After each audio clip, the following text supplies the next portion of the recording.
cristãos nos Estados Unidos viviam uma experiência de grande despertar religioso. O clamor da meia-noite e o movimento do sétimo mês impulsionaram ainda mais os mileritas a anunciar que Jesus voltaria em 22 de outubro de 1844. O momento aguardado estava a chegar. Ao se esgotarem os últimos dias do tempo, os comerciantes fecharam seus estabelecimentos, mecânicos trancaram suas oficinas, empregados desistiram de seus empregos. Em reuniões campais, os mileritas confessavam suas faltas e uniam-se em oração. Grandes somas de dinheiro eram doadas para que os pobres pudessem liquidar suas dívidas e também para a publicação de literatura. No entanto, algo inesperado aconteceria. Olá, eu sou o Jefferson Araújo. E eu sou o Ruben Fernandes. Chegou a hora de embarcarmos mais uma vez nesta viagem pela história do cristianismo. No episódio de hoje, voltaremos a 1844 para saber o que os seguidores de Guilherme Miller viveram naquele grande dia. Começa agora mais um episódio desta série sobre o grande conflito entre o bem e o mal.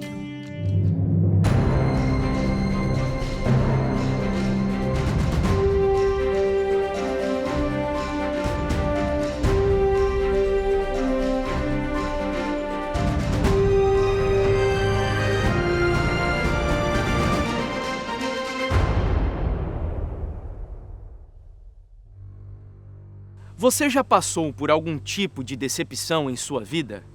Viktor Frankl, o conhecido psiquiatra austríaco, disse que se a vida tem sentido, também o sofrimento necessariamente o terá. Afinal de contas, o sofrimento faz parte da vida. As dificuldades estão de tal forma inseridas na realidade da vida que o próprio Deus, no relacionamento com os seus filhos, permite que ocorram situações adversas para que os seus propósitos sejam cumpridos. E qual é a relação desse tema com o episódio de hoje? Em 1844, os seguidores da mensagem de Guilherme Miller esperavam que, no dia 22 de outubro, os 2300 anos da profecia de Daniel 8 se encerrariam e Cristo voltaria à Terra para abençoar o seu povo. Influenciados pela crença popular da época, eles concluíram que a purificação do santuário, mencionada na profecia, representava a purificação da terra pelo fogo por ocasião da vinda de Cristo. Na visão deles, se tal evento não englobasse naquele momento toda a terra, envolveria pelo menos a purificação da terra de Canaã.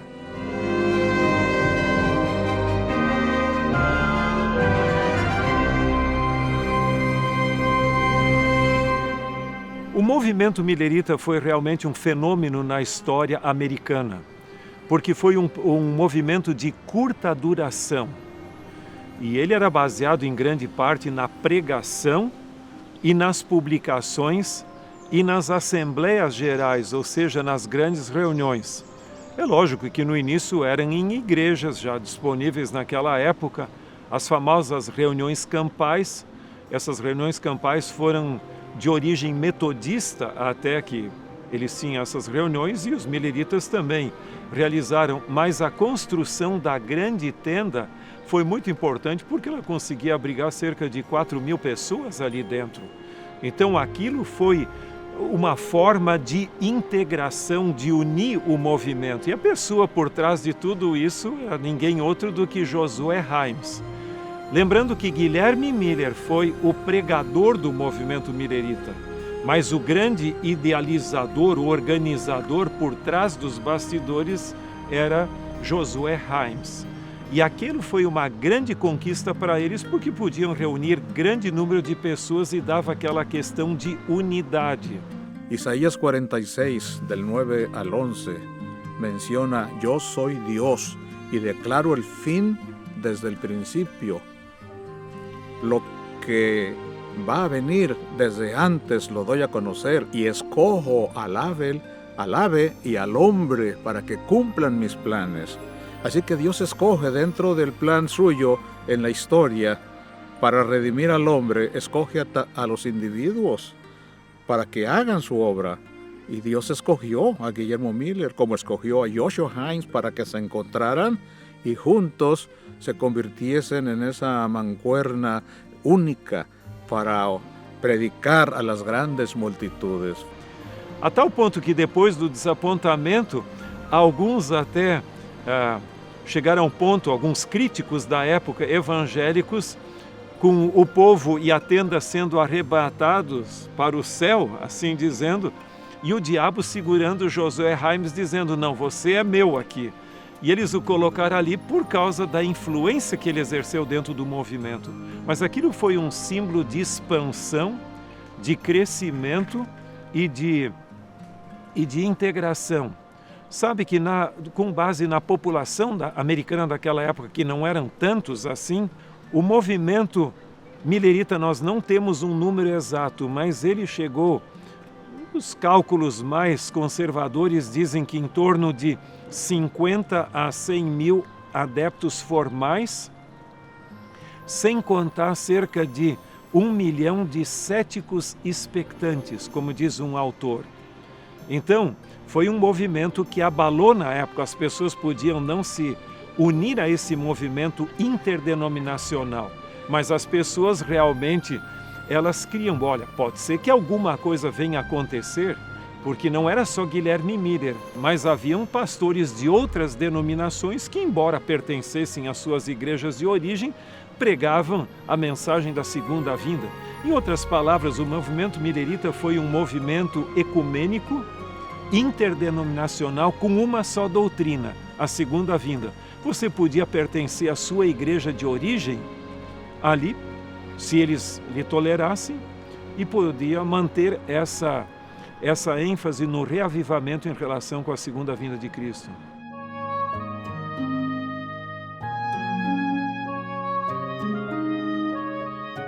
Esta foi a mensagem que mexeu com o coração de um clérigo proeminente da Nova Inglaterra, Charles Fitt. Nascido em 1804 em Hampton, Fitt tornou-se um dos pregadores milleritas mais conhecido e influente.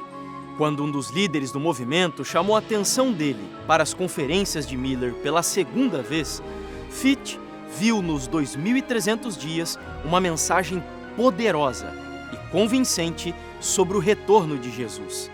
Após sua hesitação inicial quanto ao movimento, Fitt assumiu solidamente suas crenças, uma vez que foi convencido de sua verdade bíblica, tornando-se assim um dos homens mais fiéis ao movimento millerita. Fitt era tão sincero como zeloso e impulsivo. Era um homem que tinha chegado ao ponto em que faria qualquer coisa que acreditasse ser a vontade de Deus para ele, não se importando com as consequências. A morte prematura de 4 dos seus 6 filhos aumentou ainda mais o seu anseio pela segunda vinda de Jesus. Então ele lançou-se integralmente à sua proclamação. Além de pregar diariamente, Fitt desenvolveu instrumentos úteis para espalhar a mensagem. Ele utilizava uma imagem esculpida em madeira da estátua de Daniel II que podia ser desmontada. Também deu uma contribuição significativa para o movimento ao criar o gráfico de 1843.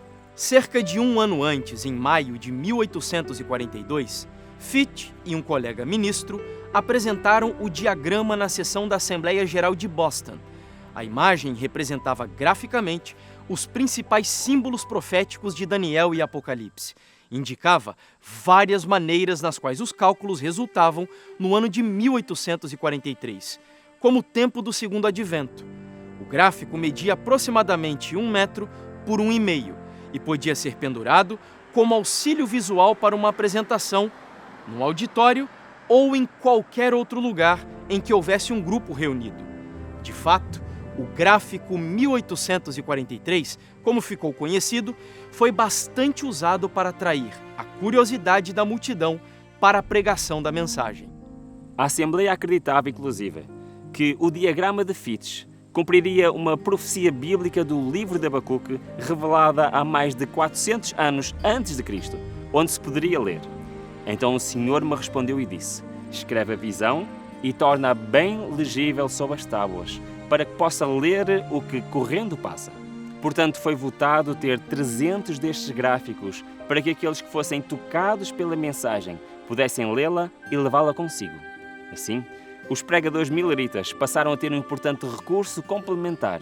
Era uma inovação em tecnologia visual daquela época.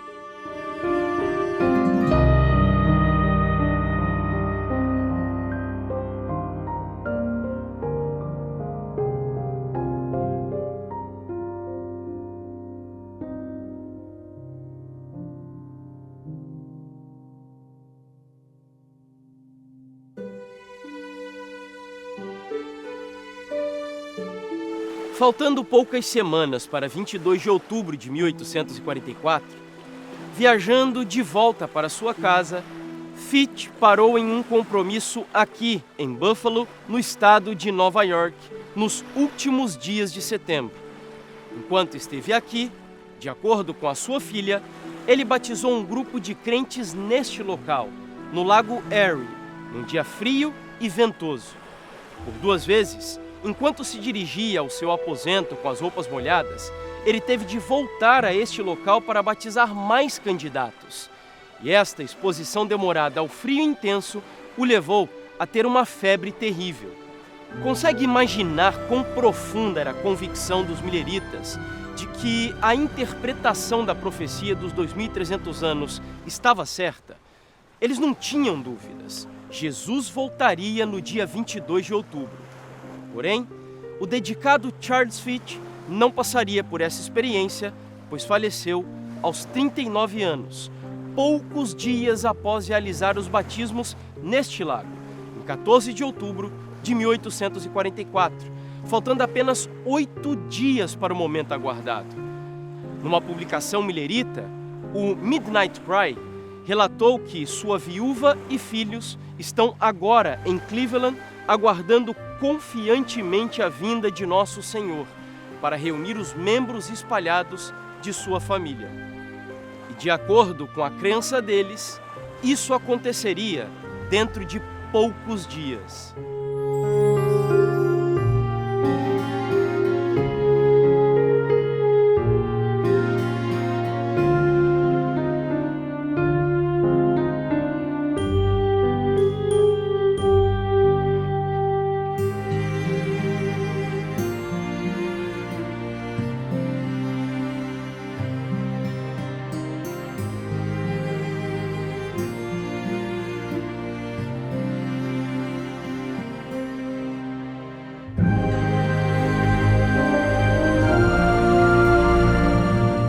O grande momento aguardado estava prestes a chegar.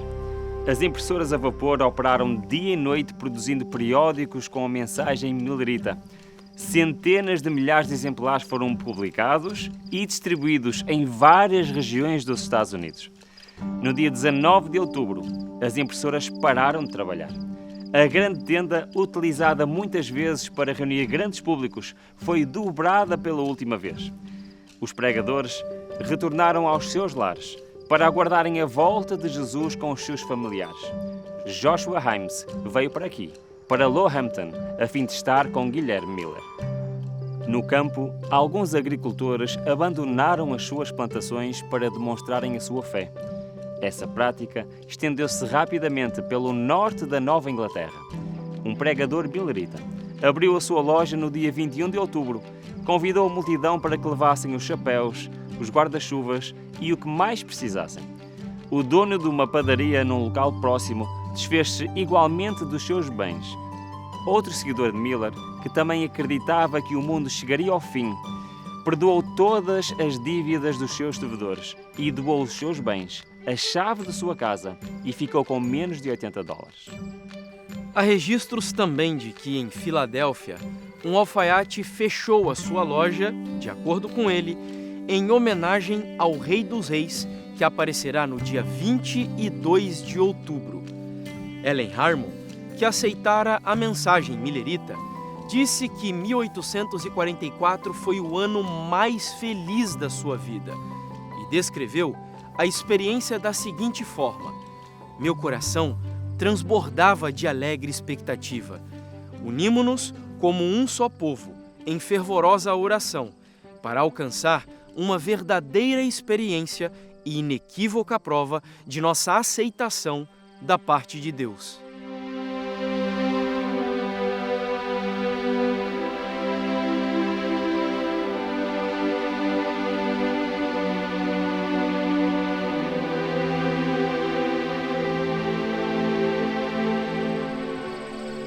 Chegou o grande dia, 22 de outubro de 1844.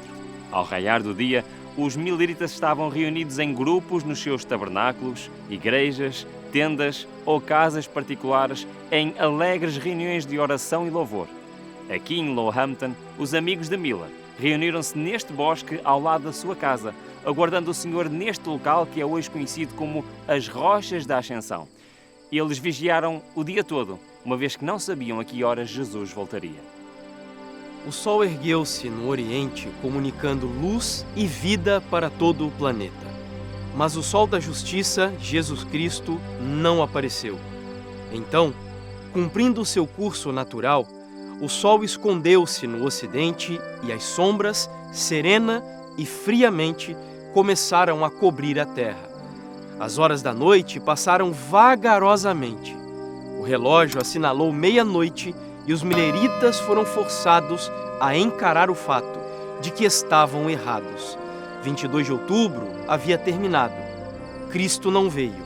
Eles estavam devastados, inconsoláveis.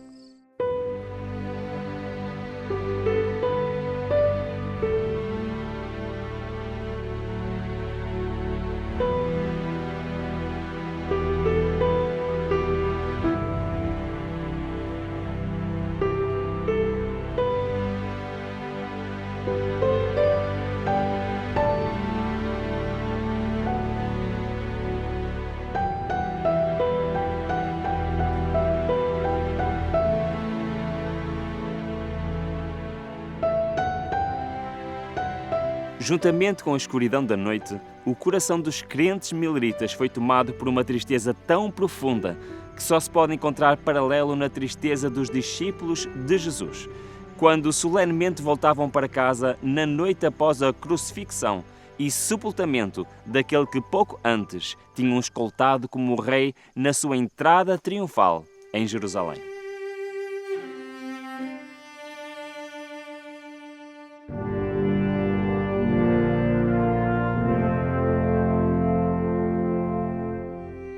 A mente dos discípulos estava influenciada pela ideia popular sobre o Messias como um príncipe terreno, que exaltaria Israel ao trono do domínio universal. No mesmo tempo em que esperavam ver Jesus assentar-se no trono de Davi, viram ele ser preso, açoitado, escarnecido e suspenso numa cruz. Que desespero! Que angústia oprimia o coração dos discípulos durante os dias em que o Senhor permaneceu no túmulo. Há pessoas que dizem que o movimento milerita é um movimento equivocado e que ele está desqualificado porque surgiu de um equívoco, o desapontamento. Em outras palavras, os mileritas não compreenderam o que aconteceria ao fim do período das 2.300 tardes e manhãs. Eles criam que seria a segunda vinda de Cristo, quando em realidade foi uma transição no seu ministério celestial, como profetizado em Daniel capítulo 7 e 8, que formam um paralelismo. Agora, se você diz que desapontamentos desqualificam movimentos, então nem cristão você deveria ser. Porque, para começar, não houve maior desapontamento do que o desapontamento da cruz.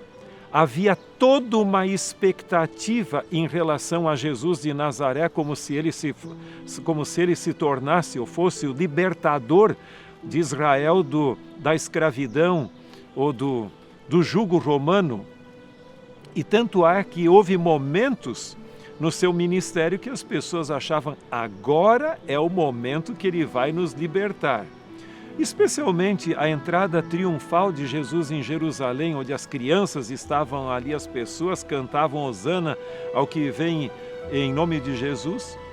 E de repente tudo muda o cenário, a tal ponto que no caminho de Emaús, quando Jesus acaba se encontrando com dois dos seus discípulos, eles até estavam dizendo, escuta, você é o único que, havendo estado em Jerusalém, não sabe o que aconteceu, que Jesus de Nazaré, que era varão poderoso, e nós esperávamos que ele nos libertasse, agora já é o terceiro dia e nada acontece.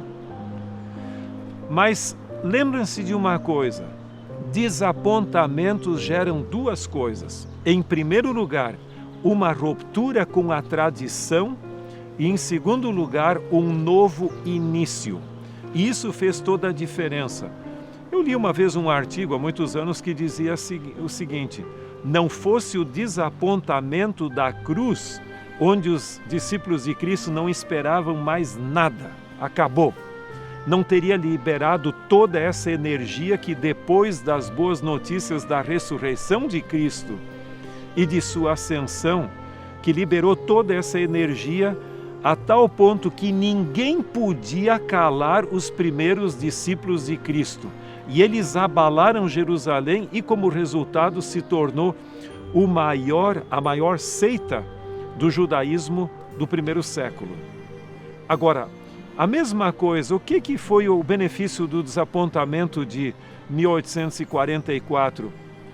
Uma ruptura com a tradição, ou melhor dito, com a inércia da tradição dos credos das igrejas, e então as pessoas, depois daquilo, começaram a estudar a Bíblia para encontrar uma resposta ao desapontamento.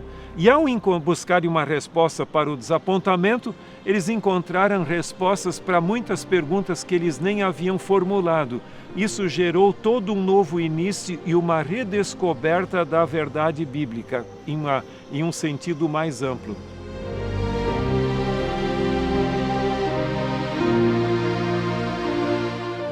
Tentem agora pensar na aflição da família Fitch, que aguardava com expectativa o reencontro com Charles.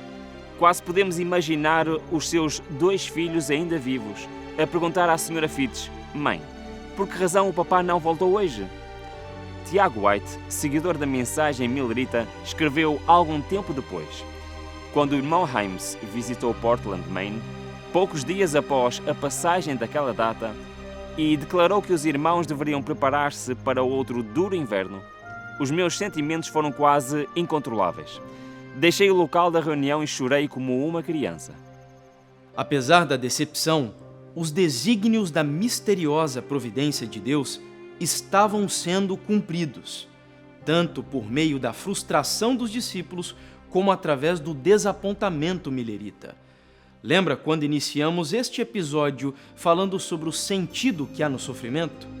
Pois bem, Deus não é o autor do sofrimento e das decepções, mas Ele permite que essas coisas aconteçam por razões que até um determinado momento podemos desconhecer. Porém, com o passar do tempo, os seus propósitos ficarão claros.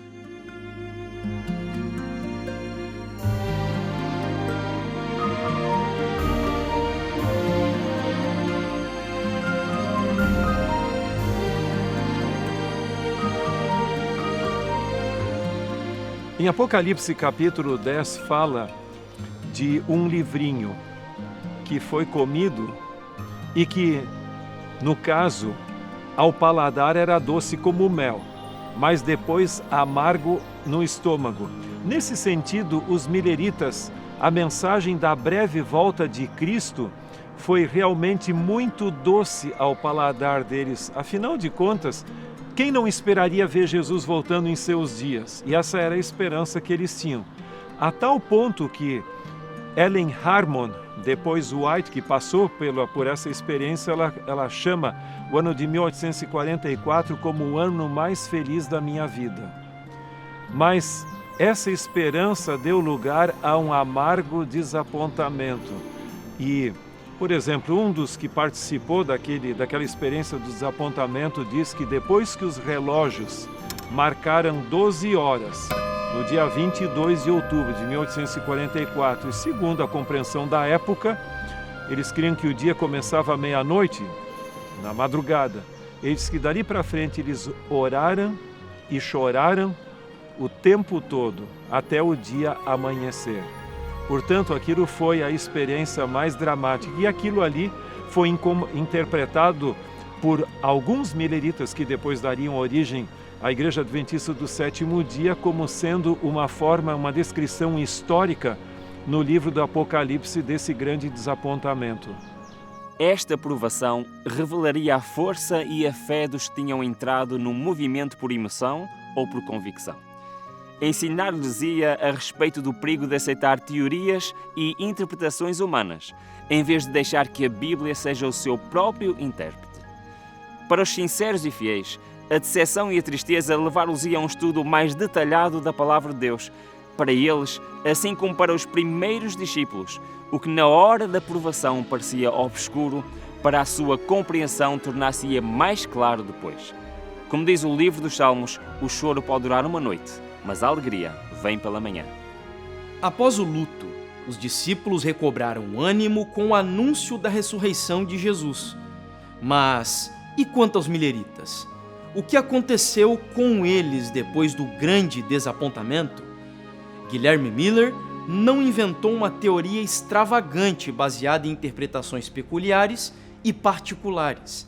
Sua mensagem, na maior parte de sua essência, estava absolutamente correta e foi parte do grande despertamento do Segundo Advento, um movimento global, sem placa de igreja, que proclamou uma grande verdade profética, cujo tempo havia chegado. A mensagem da volta de Jesus não ficou restrita aos Estados Unidos.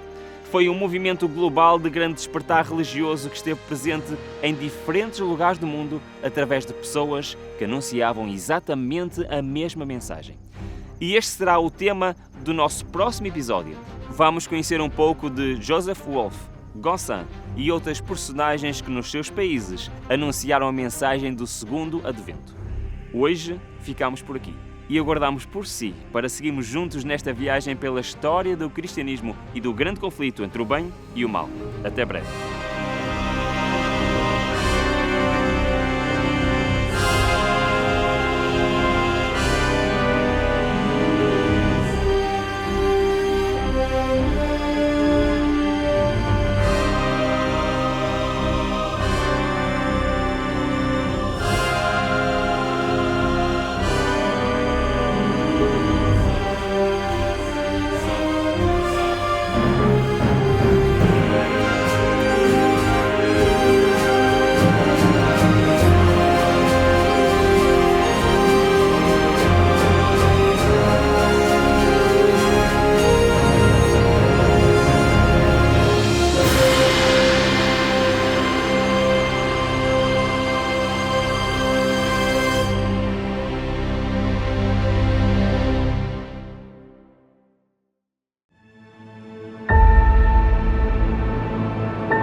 O Grande Conflito Série é uma produção original do Ministério Fé e Evidências em parceria com a TV Novo Tempo de Portugal.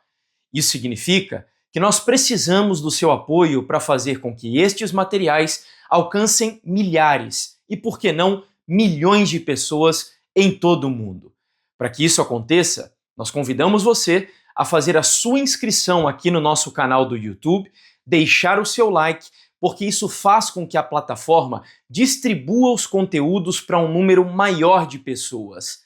Além disso, não deixe também de acompanhar as nossas publicações em outras redes sociais. E Ruben, existe outra maneira de apoiar esse projeto? Sim, Jefferson, ainda existe mais uma maneira que nos podem ajudar: patrocinando este projeto.